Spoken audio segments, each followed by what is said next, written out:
Hello student, welcome to online classes जमनी लाल college Hajipur. प्राचीन भारतीय इतिहास में हड़प्पा संस्कृति के बारे में इससे पूर्व हमने हड़प्पा के नगरीय जीवन के बारे में पढ़ा था। आज हम हड़प्पा काल के सामाजिक, आर्थिक एवं धार्मिक जीवन के बारे में चर्चा करेंगे।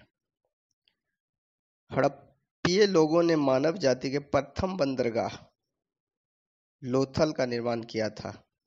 निर्माण के पहले कई दशकों तक उन्होंने सर्वेक्षण किया, जल विज्ञान से संबंधित बातों का अध्ययन किया, जिसमें मुख्यतः ज्वार भाटा कब और कितने अंतराल पर किन किन स्थितियों में आता था, उस बात का उन्होंने विशेष अध्ययन किया। ज्वार भाटा के अध्ययन में चंद्रमा, सूर्य तथा पृथ्वी की एक सीध में आने के संदर्भ में विशेष अन्वेषण उन्होंने किया। उन्होंने इस बात का अध्ययन लंबे समय तक किया कि ज्वार के समय समुद्र कितनी ऊंचाई तक उठती है और भाटे के दौरान समुद्र तल की निम्नतम सीमा क्या बनती है। इस प्रकार हड़प्पा वासियों ने जल विज्ञान, समुद्र विज्ञान, नक्षत्र विज्ञान, ज्योतिष, गणितीय परिकलन में विशेष रुचि ली। उन्होंने अपने चारों ओर के पर्यावरण का अध्ययन किया। इस प्रकार बंदरगाह का निर्माण हुआ। बंदरगाह की आवश्यकता इसलिए हुई क्योंकि उनका आर्थिक विकास तीव्र गति से हो रहा था।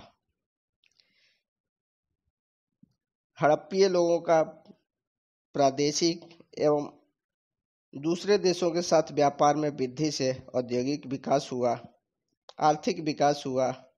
इसके फलस्वरूप बंदरगाह के माध्यम से उन्होंने दूर दूर तक अपना व्यापार को बढ़ाया।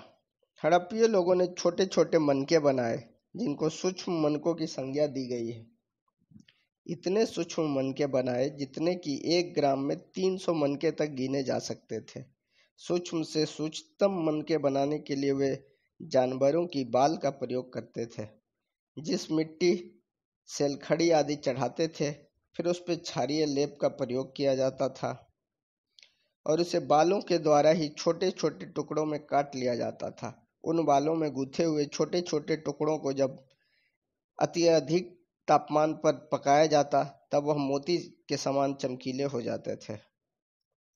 हड़प्पीय लोगों द्वारा दुर्ग का निर्माण उनकी वैज्ञानिक मानसिकता का परिचायक था।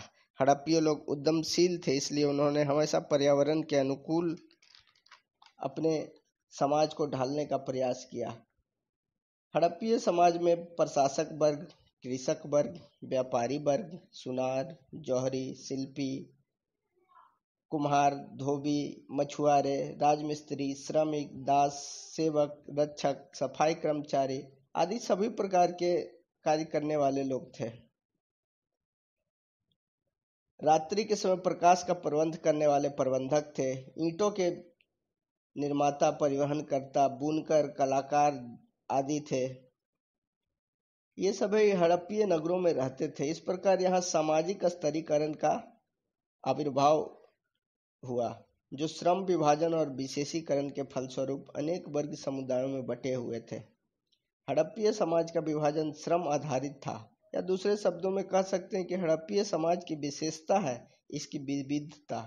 इन्हीं विविधताओं की वजह से हड़प्पीय समाज अनेकानेक वर्गों से युक्त हुआ। सामाजिक विभिन्नता तथा धार्मिक विभिन्नताओं के बावजूद हड़प्पीय सभ्यता अपने विकास के चरमोत्कर्ष पर जाती है।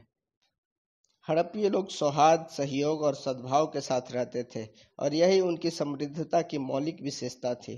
हड़प्पीय लोगों में सामाजिक और धार्मिक एकीकरण का व्यवहार था, जो राष्ट्रीयता को प्रेरित करने वाले तत्व माने जा सकते हैं। हड़प्पा सभ्यता में संभवतः पुरोहित और व्यापारी वर्ग के लोगों के पास सत्ता का केंद्रीकरण था, अर्थात शासन का संचालन इन्हीं लोगों के माध्यम से किया जाता था। हड़प्पीय लोग विधि की सत्ता में विश्वास करने वाले लोग थे। वे शांति प्रिय और सुखी एवं उद्यमी थे। हड़प्पीय समाज में क्षत्रिय वर्ग नहीं था। ऐसा माना जाता है कि उन्हें किसी शत्रु का भय नहीं था। उनके अंदर असुरक्षा की भावना नहीं थी। यह भययुक्त और शांति प्रिय समाज था और यही उनके मौलिक उत्थान का प्रमुख कारण भी था। हड़प्पा सभ्यता में नारी की स्थिति उन्नत थी। वह आधुनिक नारी के समान प्रतिस्पर्धा करने में सक्षम थी। वे आभूषण और सौंदर्य प्रसाधन के प्रति काफी अनुरक्त थे। उनके द्वारा ऐसे आभूषणों का निर्माण हुआ जो अपनी कला, निर्माण और डिजाइन में आधुनिक आभूषणों से किसी भी दृष्टि में कमतर नहीं थे। उन्होंने सौंदर्य प्रसाधनों का भरपूर प्रयोग किया, न केवल आभूषणों का बल्कि काजल, पाउडर, सजावटी रंगों, लिपस्टिक आदि ऐसे चीजों का संभवतः इस्तेमाल किया होगा। इन सबों के साथ नगरों में नृत्य कलाओं में रुचि भी ली। संभवतः वे घरों में बैठकर इंडोर खेलों जैसे चौपड़ और शतरंज भी खेला करती थी, क्योंकि नगरों की विशेषता ही इंडोर गेम्स की होती है। हड़प्पा समाज में बच्चों के लिए विशेष प्रकार के खिलौनों का निर्माण किया गया था। ये खिलौने शिक्षात्मक स्वरूप को जन्म देते थे, जो मानसिक रूप से उन्हें दृढ़ विकसित बनाने की क्षमता रखते थे। खिलौने से बच्चे व्यस्त रहा करते थे। इस प्रकार खिलौने सर्वांगीण विकास का परिचायक भी थे। हड़प्पा समाज का धर्म, जिसमें प्रत्येक धार्मिक अवधारणा का प्रचलन देखने को मिल सकता है।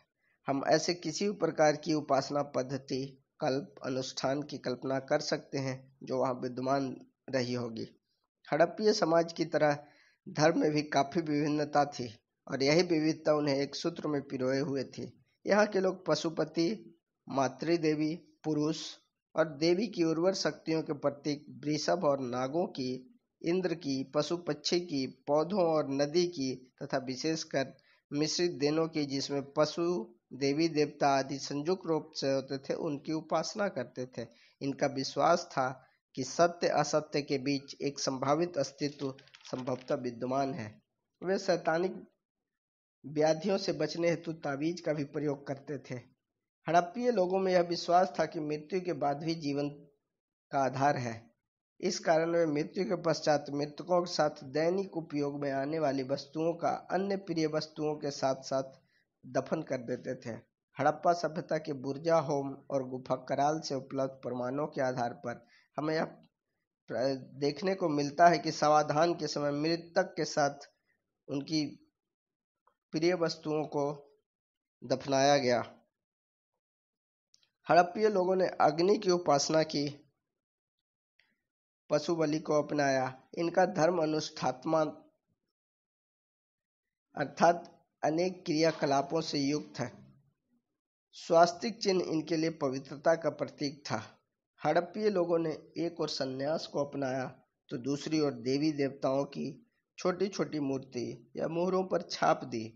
तो इस प्रकार यह कहना अनुचित नहीं होगा कि उपनिषदों में जिस ज्ञान की चर्चा की गई है उसका स्रोत हड़प्पीय संस्कृति ही है। ऐसा प्रतीत होता है कि यह समाज लगभग सभी प्रकार के धार्मिक, सामाजिक असहिष्णुता से मुक्त था। अर्थात यह समाज उदार, गतिशील, व्यापक दृष्टि से युक्त और सहिष्णुता की भावना समाज के प्रत्येक व्यक्ति की प्रवृत्ति में रत था। इसी आधार पर हम कह सकते हैं कि हमारी संस्कृति की विशेषता है कि सहिष्णुता उसकी प्रकृति रही है और जो आज तक विद्यमान है। हड़प्पीय संस्कृति प्रकृति मूलक सहिष्णुता की भावना का ही परिचायक है।